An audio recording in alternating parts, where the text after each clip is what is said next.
Bismillahirrahmanirrahim. Assalamualaikum warahmatullahi wabarakatuh. Welcome back teman-teman. Saat ini kita sudah masuk meetup ke-7 dari series atau playlist CSS dasar tentang atribut kelas. Sebelumnya kita sudah bahas tentang atribut ID di CSS. So, sebelum ke materi ada yang mau lewat dulu nih.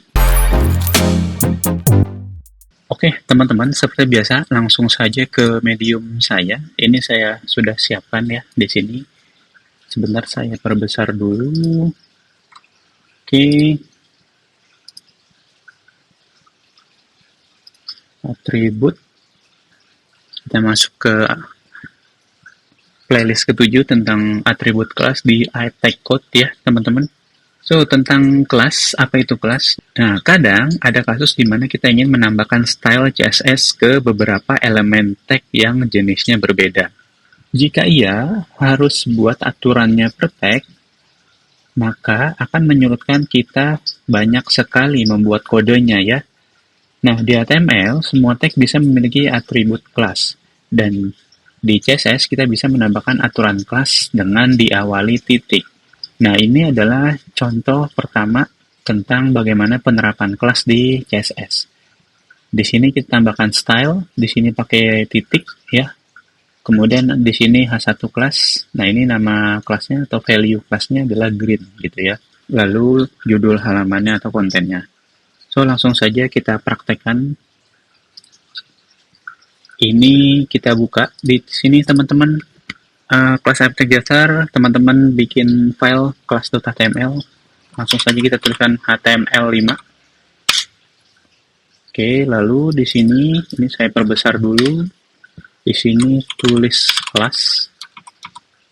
Kita save.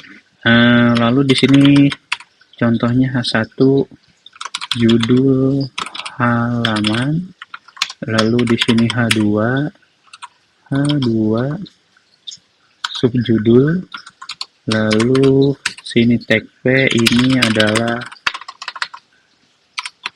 paragraf. Oke, kita save. Lalu kita lihat preview di sini.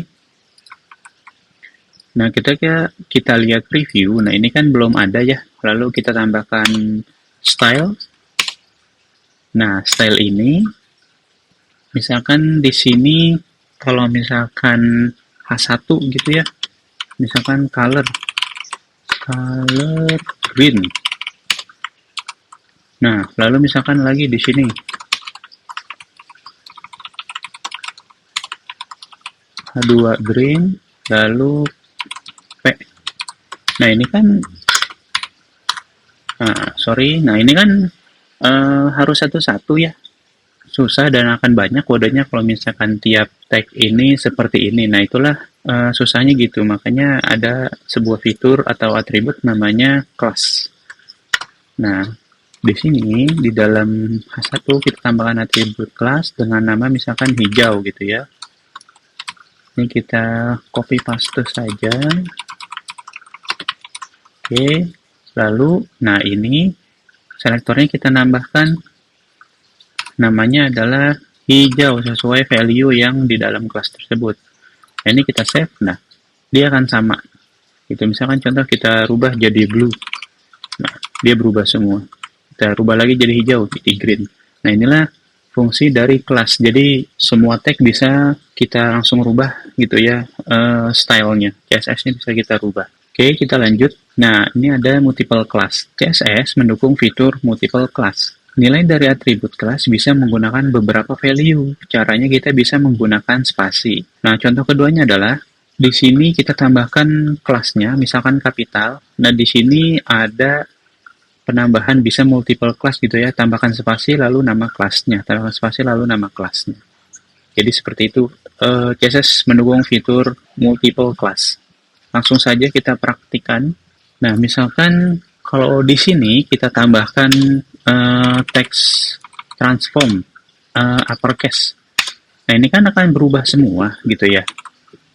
Nah, cuman kebutuhannya saya tidak mau hanya H1 dan H2 saja yang di uppercase. Untuk paragraf tidak. Nah, inilah kita tambahkan kelas baru namanya misalkan kapital. Di contoh tadi ya kapital, di sini baru text transform uppercase.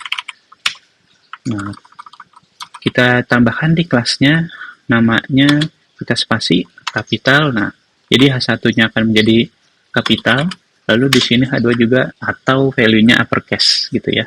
Jadi inilah fungsi dari kelas. Nanti ke depannya pembuatan website itu pasti akan membutuhkan elemen atau atribut kelas ya. Ini sangat berguna sekali di pembuatan web development. Ya mungkin itu aja meetup kita kali ini. Simple banget cara menggunakan atribut kelas. Dan juga yang ingin tanya-tanya bisa drop komen di bawah atau juga bisa gabung di komunitas Discord kita. Linknya juga ada di description box. So see you next meetup. Don't forget ngopi lah. Bye.